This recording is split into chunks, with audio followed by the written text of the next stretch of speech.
of Tulsa. I'm Olivia Williams, and this week we'll be having a conversation on marriage and love. Can we start with everyone going around and introducing themselves and saying how long they've been married?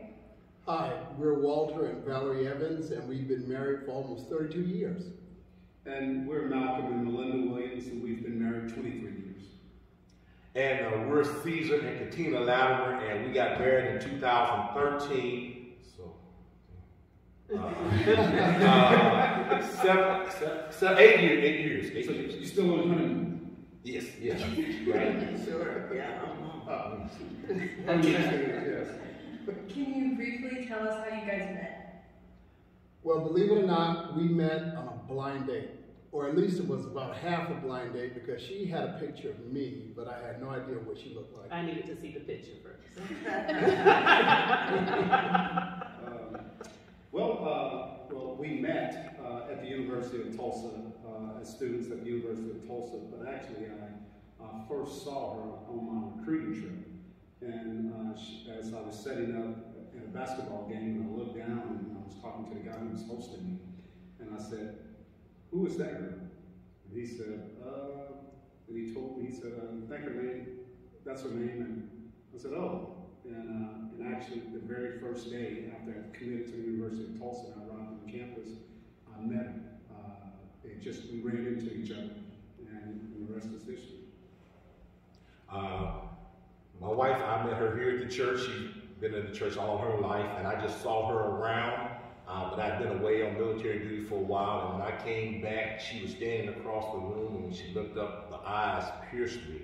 And I said, I gotta know who she is. But then she had a father. And so that threw a wrench in my plans for a few years, but then I turned around, came back, over came the father, and here we is today. Well, how did you know your partner was the one? Oh, I knew she was the one almost on first sight. I'm almost reluctant to tell this story in church, but when I knocked on the door and she opened up the door, I said, "Oh my gosh, she's really cute." And she said, "Well, come on in." And I walked in, and then as she closed the door, I just happened to turn around and I saw her from head to toe, and she was wearing a really tight skirt for our first date. And it just knocked me out. I just went, "Oh!" So I knew then she was the one. And then for us, I'll say I knew he was the one. We made a trip to Wichita, Kansas, and actually went to meet my dad and my stepmom, and we spent the weekend there. And just one of those things where you could see in the future, and I could see my life. I could see my life with him and having a wonderful, full life. Yeah, that couch was hard. I went up there and I was afraid maybe I'd get shot, and I was nervous. But it was during a time as far as I told her, I said, "You love me, you just don't know it yet."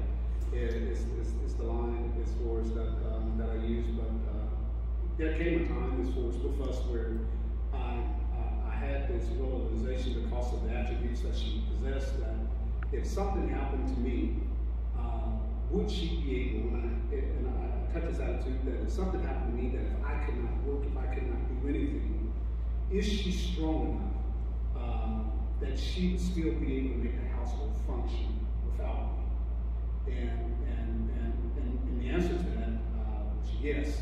And I saw a lot of the attributes of my grandmother who raised me as far as and at that point it was okay.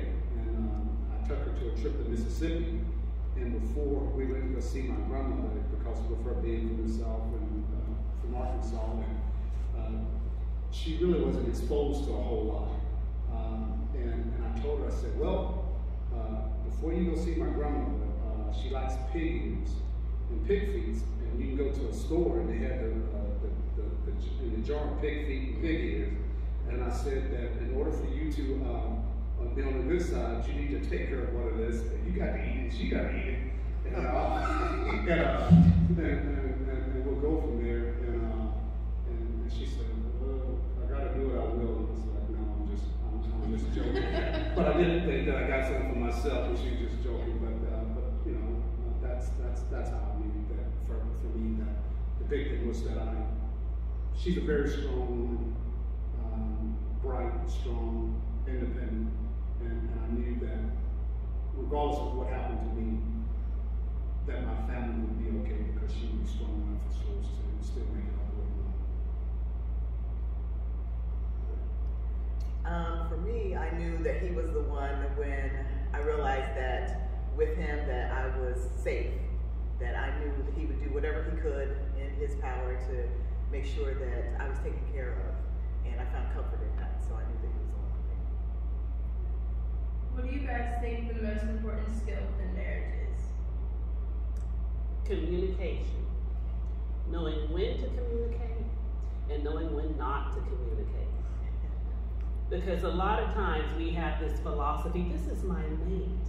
I can tell him anything. No, you can't. Or maybe you can, but you've got to know when the appropriate time is to do something. So if he's come in off work and he promised to do something for me and it hasn't been done, that's probably not the time to start nagging him. It's probably better just to wait, and then when he's nice and fresh the next morning, then you bring it up. Hey, remember when you said you were going to do this? And when he's nice, well rested, then you can receive it better. So it's just communicating with each other, taking cues from one another, being empathetic with your spouse to know where they're at on that given day. If he's having a good day, that's probably a good time to bring up something that needs to be talked about. If he's having a bad day, probably better wait. And since we've got a lifetime together, there's a lot of waiting we can do. Yeah, because we did not learn that overnight. And so I'm so glad that she stayed with me, so we learned that one thing about each other, that when we do communicate, we have to know the right time to communicate with each other, and we also need to know when to talk about what. And so I think that's one of those many things that have sustained our marriage through the years. I would agree with that, and I wish that you guys had told us this like maybe 18, 19 years ago. that communication was key, because there would be times that we would have stuff that she'd like to wait to like 10 or 10:30 to talk about things, and I'm going to bed. And that wouldn't do anything but just frustrate her. But what we've learned from us is that communication too is key in healthy communication, because we've always made it a practice that there wasn't going to be any yelling, screaming, or cursing. We were going to talk to each other with respect, and with that, some communication is better than no communication, whereas that we can be angry as we're talking, but to just compartmentalize it and not express it. What we found over the years could be detrimental, can be harmful for a long time. Because as she has taught me, it's good to have an unexpressed thought. And once you say certain things, we talk about communicating effectively. Once it's said, it's hard to get it back. And for us too, is that we joke and play, but forgiveness is key. And that's one of the things that I had to learn. To deal with, because maybe my profession, we look at things as black and white, and you do this, these are the consequences. But in a marriage, it's a give and take. It's not so much you give him 50, I'm giving 50, I'm giving 100, you're giving 100. But communication is there. But for us, for me, a close second would have to be forgiveness. I mean, we're two imperfect people in a marriage, and you have to remember that. But he's not perfect, I'm not perfect. I'm not. No. But together. Hey, wait a minute. I'm not. Oh, okay. You'll communicate about that later? Okay, all right. Well, for me, what was the question again? What's the most important skill? Oh, most important skill. Well, for me, following the Bible, and the Bible tells us to treat our wives like we would treat the church. So, you wouldn't see me stand outside the church cursing the church out, because I'm trying to get to heaven, so I can't treat my wife that way. You wouldn't see me out there with bricks and a bat, throwing blows on the corner of the church, so I shouldn't be swinging at my wife. If I get upset or get mad and she says some things to me and fires me up, I need to just walk away, get myself together, take whatever pills I need to take, and then calm myself down, and then try to come back and work it out. And it is, sometimes you have to work it out. What you say? I would say communication. Communication is very important. It kind of reminds me of kind of like your story of knowing the right time to communicate and what to say and when. Like, there's one thing that kind of constantly comes up in our relationship where he ran the battery down on my car because he left it in auxiliary mode. And then he wants to tell me, well, it only died because that's an indication that the battery was going dead. I'm like, well, say the well-meaning advice for a day when you haven't run the battery down. And then we can talk about that later. But forgiveness, like you said, for being able to forgive each other. But communication is very important in a relationship, so that you know that you're staying on the right path, and things that need to be said are said and not left unsaid, because then you harbor it and you carry it on down the road. But knowing when to communicate and how to communicate is equally important. I just want to ask, you spoke about forgiveness. That happened back in 1936. It's 2022 and she's still talking about it. Anyway, go ahead. Okay, what advice do you have for other couples on how to make it through, for better or for worse, for richer and poorer, in sickness and in health, that actually does come after the wedding day? Oh, that was easy, because, and it's very easy for me because just because of my faith and just being a believer, I've known from a very long time that we talk about that third strand, and fully understanding that God is that third strand, and so when He is interwoven in everything that we do, it makes the hard times not seem so hard. We look back at the hard times and go, it wasn't so hard after all, and how do we get that? We can get through that. And that was nothing but the grace of God, like the pastor was talking about today. And what we have just learned is that if we keep God first in all that we do, that He will get us through the hard times. And my wife and I have not always done this, but one thing that we've done in recent years is that we have made it a point to sit down and go through devotion several days of the week, not just have our own individual devotion, but we make it a point to have devotion with each other. And that sets the tone for everything that we're going to do for the rest of the day. And so when those hard times do come, and yes, they are going to come. They are going to come. We certainly are able to get through them. So the hard times don't seem to be as hard after all. Absolutely. Marriage is a promise. We make vows, and that vow is a lifetime. And because we have that third strand, God, He has shown us through the Bible that His promises are true, and He keeps them, regardless of what happens. The Israelites, they were horrible people to Him at times, but He always kept His promise. He was always with us.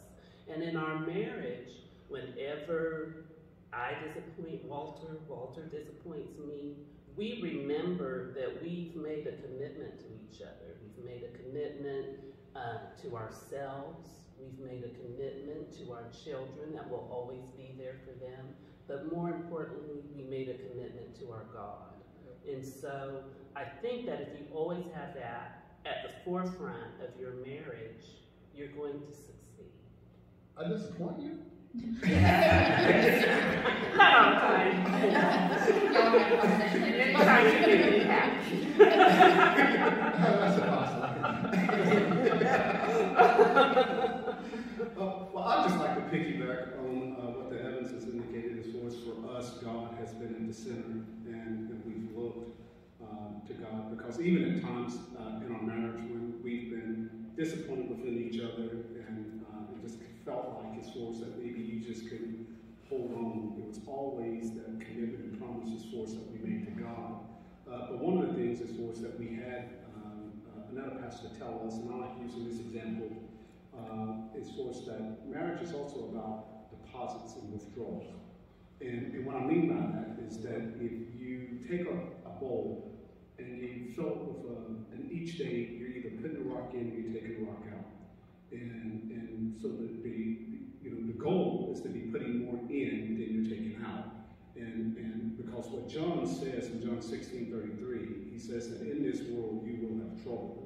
And I don't think anybody here today would tell you that you're not going to go through some trying times, some a little bit more than others as far as within your marriage. But I think what we believe is that, especially with young couples or with couples that for whatever reason that don't make it, probably what has happened is that more has been withdrawn than what was put in. And once you've overdrawn, you're bankrupt, and you just get to a point where you feel that I have nothing else to give. And I believe as far as that what causes couples as far as to say they call it quits. But I would also too that what we've done is that we've God number one, making sure that we're depositing in more than we're withdrawing, and that's physical touch, what her love language is, hitting it on a leg, or you fine as wine. But we've also made it a practice of identifying a couple that has been married longer than we have, and that's who we communicate with. Because obviously, one of the things of the enemy is to make you think that you're in this thing by yourself, and what you're going through, nobody else has dealt with it. And with couples who has more time, married together longer than you can go to, you can talk to, open discussion, and oh baby, oh son, hey, get over yourself. We deal with this, we get through that, and that's what I felt. So big thing is God, deposit more than you withdraw. But please find a couple that has been married longer than you, that you can talk to, and that they can pour into you and mentor you. So. I also think that in the good times, it's easy to be happy in those times. But what we've learned over the years too, I think, is that the good isn't always as great as you think it will be, and the low is never as low as well. In those moments, it's when you can rely on each other.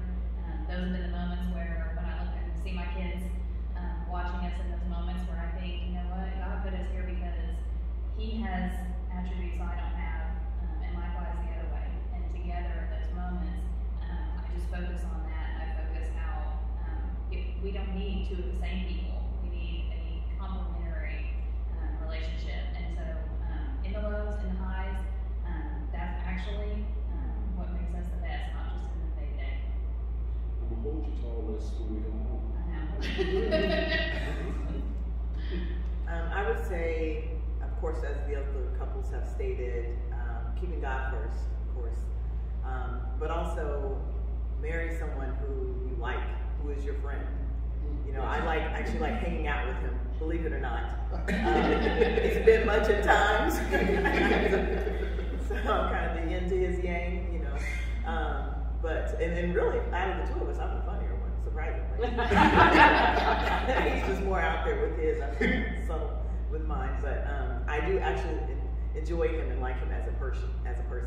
So when we hang out, we have a good time. We have similar interests. We have some interests that are different. I love sports. He does not. But I kind of pulled him a little bit towards my direction. But I think if you marry someone who is your friend, who you can get along with, and you care about their well-being and their interests, that will help in the long run. Yeah, and same ditto on that. I married my friend. We get along well. Only time there are some strides when she's snoring 2 or 3 o'clock in the morning. But yeah, God, make sure that God is in the relationship, and make sure that you're friends and you have fun. Life is too short to just be mad about everything. Let's just have fun until we go to heaven. In Jesus' name. Oh yeah. All right. Well, thank you for watching the episode of Getting to Know First Baptist Church in North Tulsa. We look forward to seeing you here.